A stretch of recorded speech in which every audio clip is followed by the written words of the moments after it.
देखो इधर, देखो इधर, ओए ओए बस इधर।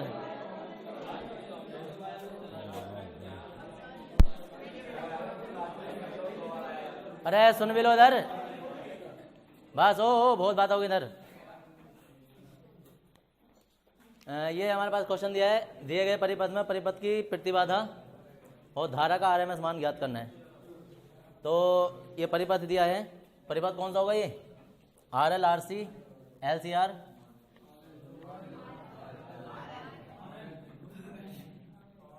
दिया है आर बराबर तो दिया है 30 ओम, एच बराबर दिया है 0.1 हेनरी, और बी बराबर इन्होंने पहले से समीकरण दी है 200 साइन 400 टी, पाई नहीं है इसमें। हम कहेंगे दी गई वोल्टेज की समीकरण की तुलना, हाँ तुलना, सॉरी एल होगा वो मात्र, दी गई वोल्टेज की समीकरण की तुलना प्रत्यावर्ती वोल्टेज के व्यापक समीकरण से करने पर, प्रत्यावर्ती वोल्टेज के व्यापक समीकरण से,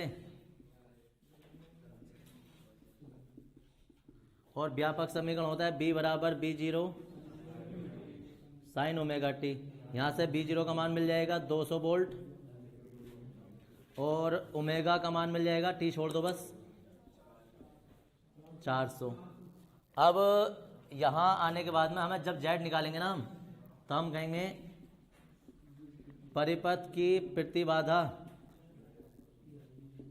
और वो Z बराबर जो है वो आर स्क्वायर हो जाएगी, और L लगाए ना तो एक्सएल स्क्वायर हो जाएगी। अगर यहाँ संधारित्र लगा होता तो एक्स हो जाती, दोनों लगे होते तो उनका अंतर हो जाता। अब हमें एक्सएल का मान चाहिए, इसे समीकरण नंबर 2 ले लो, और हम कहेंगे चूंकि एक्सएल बराबर जो होता है ना वो होता है ओमेगा एल। ओमेगा की वैल्यू है 400 और एल की वैल्यू 0.1, 40 आ गया ये। अब लगा देंगे समीकरण 2 से, समीकरण 2 से जब हम निकालेंगे तो Z बराबर अंडर रूट के 30 का स्क्वायर 40 का स्क्वायर, डायरेक्ट लिख दूं? अरे 3 है ना, 3 4 ये 5 बन जाता है, 50 ये आ गया तुम्हारा आंसर। लेकिन आंसर अब यहाँ खत्म नहीं होता है, वो धारा का आरएमएस मान पूछ रहे हैं। देखो धारा का आरएमएस मान निकालने के लिए हमें धारा का I0 पता होना चाहिए था। कहाँ गए भाई ये? अब यहाँ से धारा का I0 का तो कहीं दूर दूर तक पता है नहीं, वोल्टेज का I0, वोल्टेज का B0 पता है हमें। इससे क्या निकालेंगे? देखो स्टेप समझो पहले, B0 हमें पता है, इससे हम I0 निकालेंगे, I0 से फिर आरएमएस मान निकालेंगे। याद रखना, अगर इन्होंने वोल्टेज का आरएमएस मान पूछा होता ना तो यही निकाल देते अभी हम, लेकिन उन्होंने धारा का मान पूछा है, तो हम कहेंगे धारा का अधिकतम मान, धारा का अधिकतम मान, और धारा का अधिकतम मान I0 बराबर होता है B0/Z। B0 आया है 200, Z का मान कितना आया है 50, I0 बराबर 4। अब जैसे ही I0 हमें पता चलेगा, अब ये आरएमएस मान निकाल देंगे, और वो होता है I0/√2, 4√2।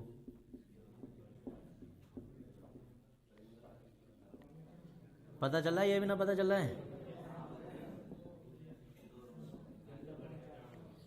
अरे जना क्या क्या हो गया, अब तो दुगना कर देंगे इसका।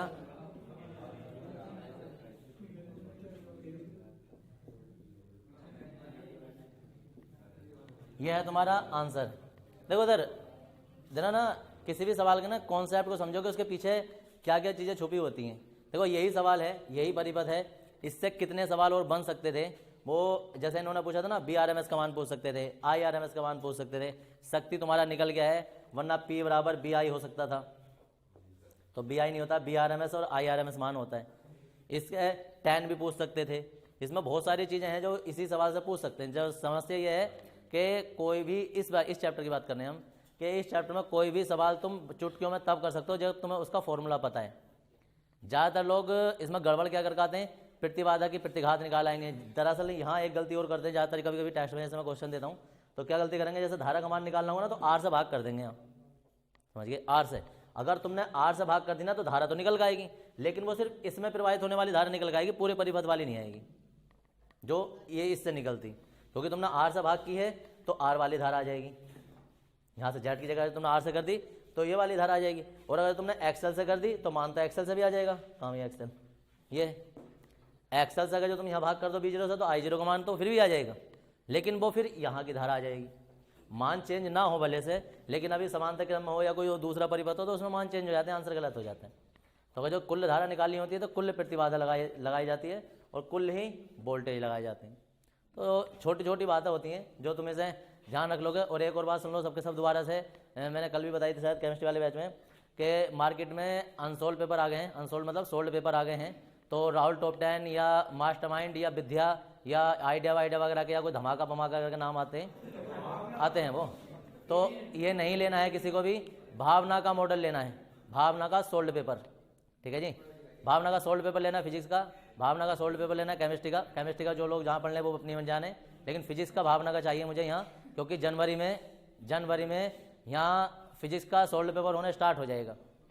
अब उसमें जब यहाँ सोल्ड पेपर चल रहा होगा और जब मैं करवा रहूँगा कि 2011 के सेट का 19वें क्वेश्चन का पहला पार्ट, तो हर किसी का एक सा क्वेश्चन खुलना चाहिए। कोई बार बार मेरे पास मॉडल लेकर आए, सर जी मेरा ढूंढ दियो और मेरा ढूंढ दियो, और मेरे में ना मिला है। ये दिक्कत हर साल रहती है, कौन सी कंपनी का कोई अनुज का उठा लगा, कोई आइडिया का उठा लगा, और वो क्वेश्चन मुझसे ढूंढवाते रहते हैं। दिक्कत नहीं है, क्वेश्चन तो जरूर होगा, लेकिन होता यह है कि उनके सेट बदले हुए होते हैं, क्योंकि हमारे यहाँ के उत्तराखंड के 2 सेट बनते हैं, एक कुमाऊं का एक गढ़वाल का। अब वो सेट किसी में पहले वाला कुमाऊं वाला पहले दे देते हैं, किसी में गढ़वाल वाला पहले दे देते हैं, आगे पीछे रहता है। इसलिए जब एक कंपनी का एक मॉडल होता है ना तो उसमें क्वेश्चन नंबर सेम रहता है।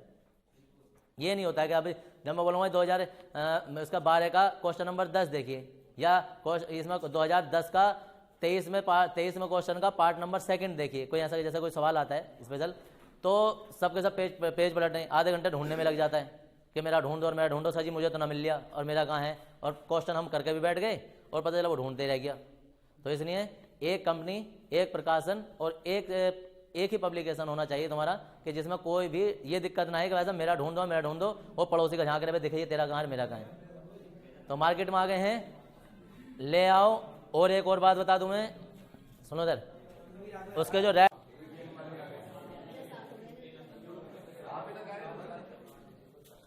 मार्च नहीं होंगे तुम्हारे,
लैम्प,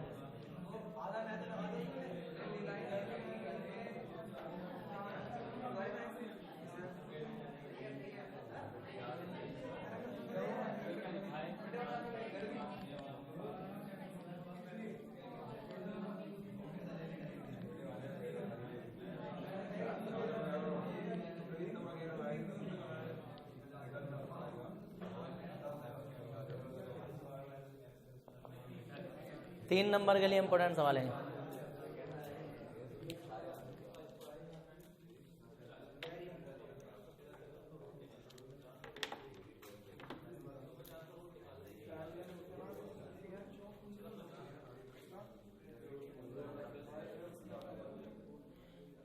लगभग 55% तुम्हारा सिलेबस हो गया है।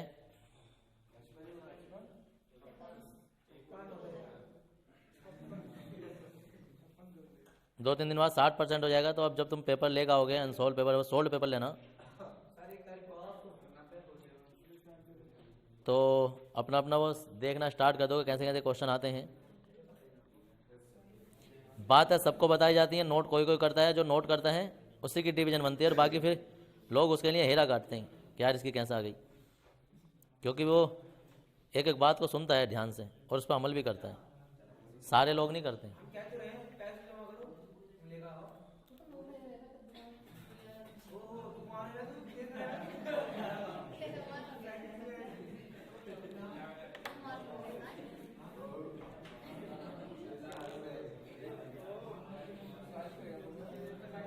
बस बस बस,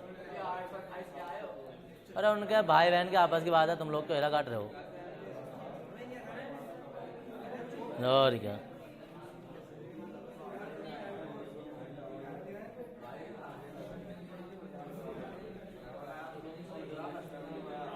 देखो भाई, अरे बस बस बस, लिखो जरा इसमें, हो गया भैया।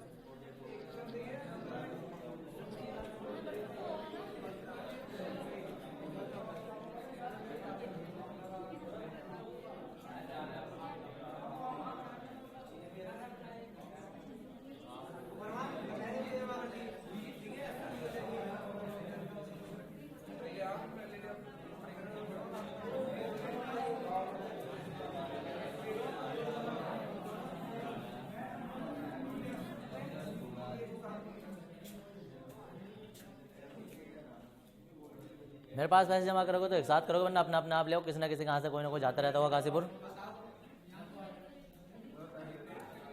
मैं 2-4 लेने के लिए नहीं जाऊँगा, जो जाऊँगा तो उसके पास कोई एक इकट्ठे कर लो तब मुझे दे दो, वरना अपने अपने कहीं भी जाके लियो। देखो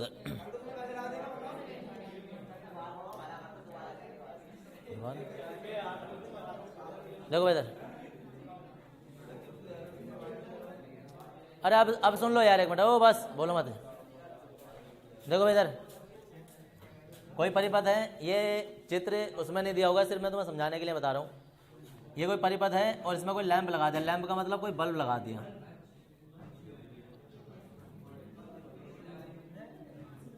और इसे विद्युत मेंस से जोड़ दिया था। ये है वो विद्युत मेंस। क्यों बोल रहे हो भैया? अब मैं बोल रहा हूँ, मेरी सुनो। ये विद्युत मेंस हमने इसे जोड़ दिया है। अब इसकी जो वैल्यू देखो, इसकी वैल्यू दोनों अलग अलग दी हैं।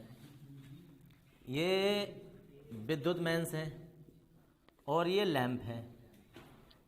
ज़्यादातर इसमें जो मान दिए होते हैं ना, लोग कंफ्यूज हो जाते हैं, यार 2 वोल्टेज दिए हैं, कभी कभी 2 हर्ट्ज वगैरह भी अलग अलग दे देते हैं, तो देखने में ऐसा कंफ्यूजन लगता है, वोल्टेज भी 2 दिए हैं, फिर निकालना क्या, फिर करना क्या है।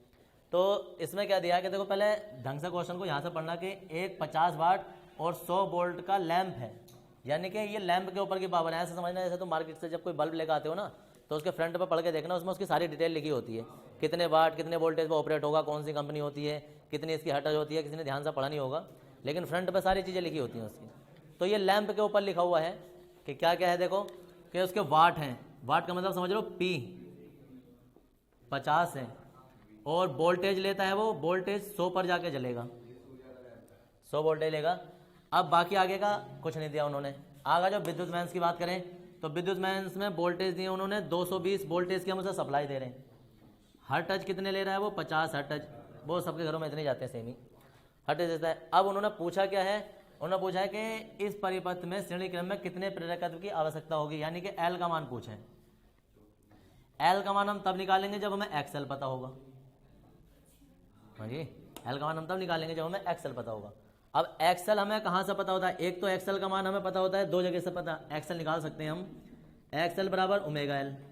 ओमेगा एल हम तब निकालते जब हमें समीकरण दी होती, तो ये तो खत्म हो गया, क्योंकि ओमेगा तो हम निकाल ही नहीं सकते। अब अगर निकाल भी सकते तो इससे निकाल सकते हैं हम आवृत्ति से, तो अब फिर हमें एल की दिक्कत पड़ जाएगी, एल कैसे निकालेंगे। अब यहाँ से ये वाला तो ये काम खत्म हो जाता है। एक ओमेगा ये एक्सएल हम निकाल सकते हैं जेड बराबर किसी परिपथ में। कौन सा परिपथ होगा ये, कौन सा परिपथ होगा? तीन परिपथ हैं, आर सी, आर एल और एल सी, और एक एल सी आर। देखो इधर आर एल परिपथ होगा क्योंकि आर जो है ये प्रतिरोध ये लग रहा है लैम्प, और एल जो है वो उसने पूछा है कि कितनी कुंडली की आवश्यकता होगी ऐसे करके। तो जी जेड बराबर जो होता है वो होता है R square plus X L square. तो हमारे पास दो रास्ते हैं, यहाँ से तो हमारे पास समीकरण नहीं है तो हम इसे कर नहीं पाएंगे, यहाँ से हम इसे निकाल सकते हैं। इसे निकालने के लिए हमें यहाँ से जेड चाहिए, तो जेड जो निकलेगा ना, देखो ध्यान से समझ लेना, आर और जेड चाहिए। आर जो निकलेगा वो यहाँ से निकलेगा, जेड जो निकलेगा पूरे परिपथ से निकलेगा। सही समझ लेना, आर यहाँ से, ये आर जो है वो यहाँ से निकलेगा क्योंकि लैंप का अपना प्रतिरोध होगा कुछ ना कुछ, और यहाँ पूरे परिपथ का प्रतिरोध होगा जिसे हम जेड कहेंगे। अगर हमें ये दोनों मिल जाए तो एक्सएल का मान निकाल देंगे, एक्सएल का मान निकल जाएगा तो ओमेगा एल का, इसका भी मान निकल जाएगा एल का, क्योंकि उसने एल का मान पूछा है। समझ में आ रहा है क्या करने वाले हैं? तो अब हम, हमारे पास दो उद्देश्य रह गए, एक तो हम यहाँ आर का मान निकालेंगे और इसके बाद हम जेड का मान निकालेंगे। तो देखो कैसे निकालेंगे। फॉर्मूला होता है, अगर जो पी दिया हो बी दिया हो तो पी बराबर होता है बी आई। यहाँ से हमें आई पता चल जाएगी, आई हो जाएगा पी अपॉन बी। पी का मान कितना दिया है इन्होंने 50, बी का मान कितना दिया है 100। आई बराबर 1/2 या 0.5 एम्पियर। अब क्योंकि श्रेणी क्रम में कुंडली लगी है, सबको श्रेणी क्रम में है, तो जो आई इधर होगा वही आई इधर भी काम करेगा, 0.5 एम्पियर इधर भी होगा। तो यहाँ हम जेड निकाल देंगे, तब जेड बराबर क्या हो जाएगा, जेड बराबर होता है बी आई। अब बी इधर का लगेगा, ये वाले 100 नहीं लगेंगे, जब इधर का निकाल लें तो इधर का भी लगेगा। आई कितना आ जाएगा, हाँ हमने मान ही गलत लगा दिया यार, 1/2 लगाना था। 22 दूनी कितने हो जाते हैं 44। पता चला कैसा आ गया। अब हमें देखो जेड भी मिल गया, अब हमें ऐसा देखो आई मिला ना आई, तो हम यहाँ से आर का मान निकाल देंगे। आर बराबर कैसा होता है, बी बराबर होता है आई आर, तो आर बराबर क्या हो जाएगा बी अपॉन आई। अब बी इसका लगाएंगे और आई जो है वो 1/2, तो आर बराबर कितना हो जाएगा। लो जी यहाँ तक जिसकी समझ में नहीं आया वो बताओ, क्योंकि आंसर तो आ गया।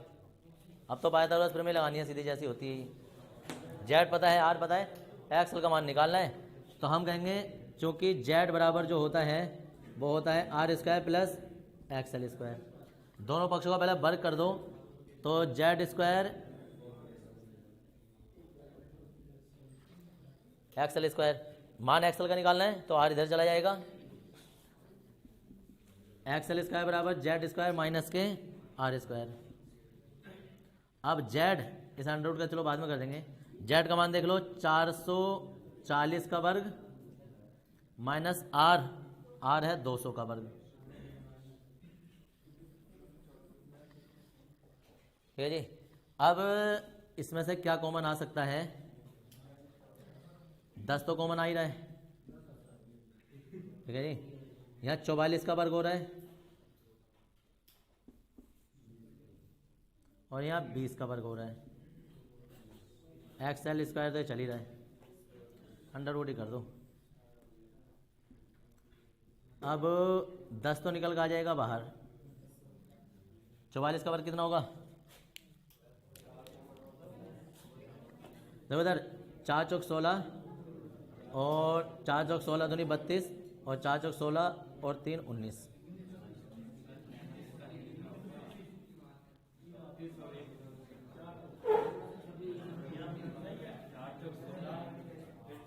हाँ क्या हो गया,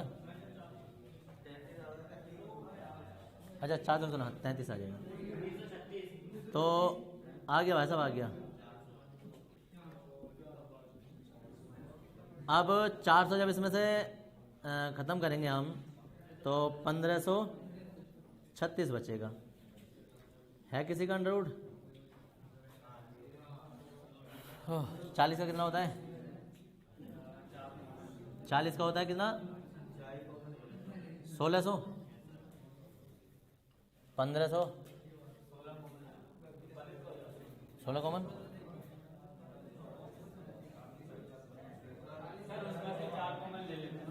इसमें से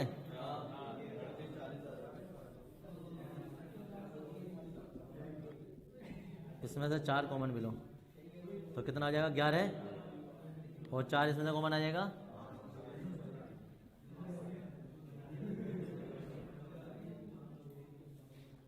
है ना।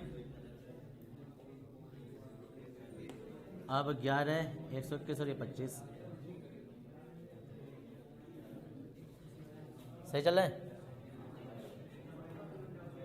4 कॉमन लेंगे तो 11 बचेगा, 5 बचेगा।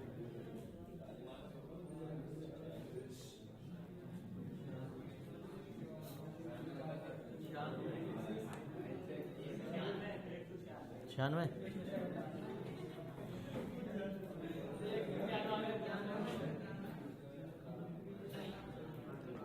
तो जी इसमें से जब हमें चुप जाओ भाई, 96 है, 9.8 के आसपास जाएगा।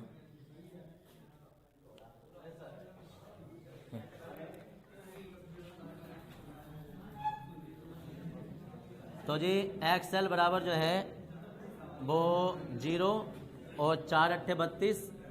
अरे चुप जाओ भाई, हो चुप जाओ, वैसे ऐसे रहने दो।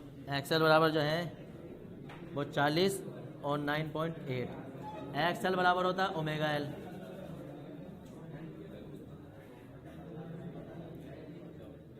अब एल बराबर 40 से 9.8 और यहाँ आ जाएगा 2 पाई एफ। भयंकर मान आ रहे हैं।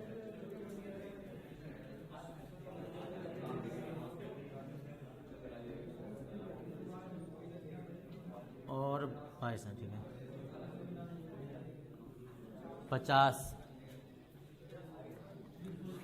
दशमलव से दशमलव बढ़ जाएगा, 0 बढ़कर 1 0 से 0 जाएगा, 5 अट्ठे 40 और ये 4।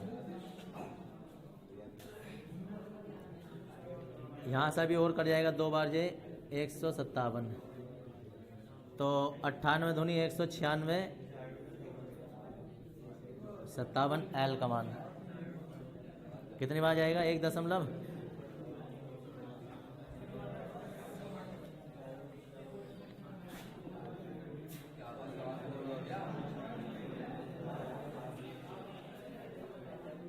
क्या हो रहा भाई?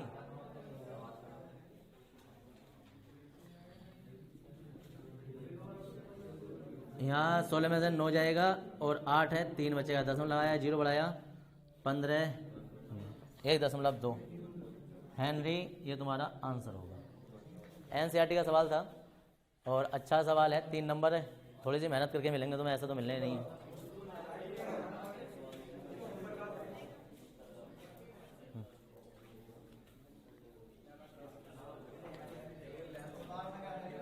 हाँ जी, उतार सकते हो तुम इसे।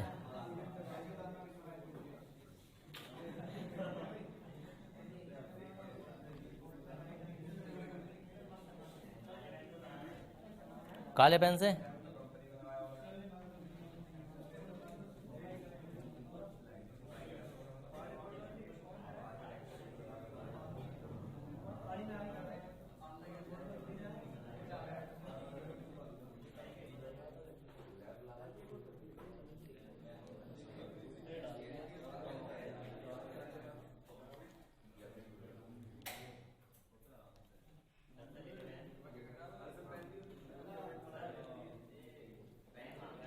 पेन नहीं है वैसे, हमारे पास मार्कर होगा।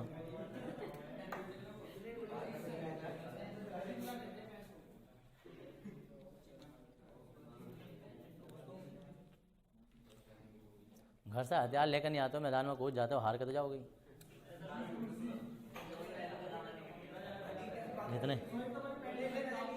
जितने भी फौजी होते हैं ना, फौजी वो खाने से है ना, खाना इतना साथ लेकर नहीं जाते जितने हथियार साथ लेकर जाते हैं अपने।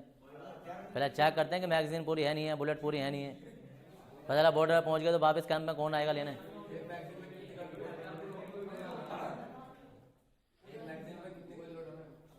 अलग अलग राउंड अप होते हैं। 560, 500, 400 अलग अलग राउंड होते हैं।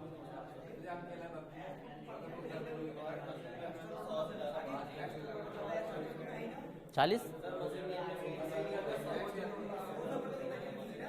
नहीं यार,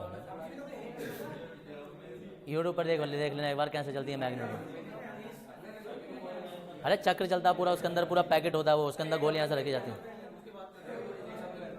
AK-47 लगभग 400 राउंड फायर कर देती है, या 460 के आसपास राउंड फायर करती है।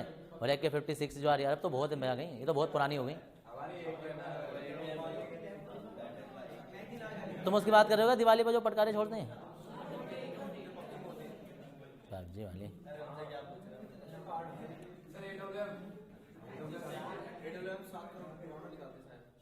7 करोड़ कुछ भी।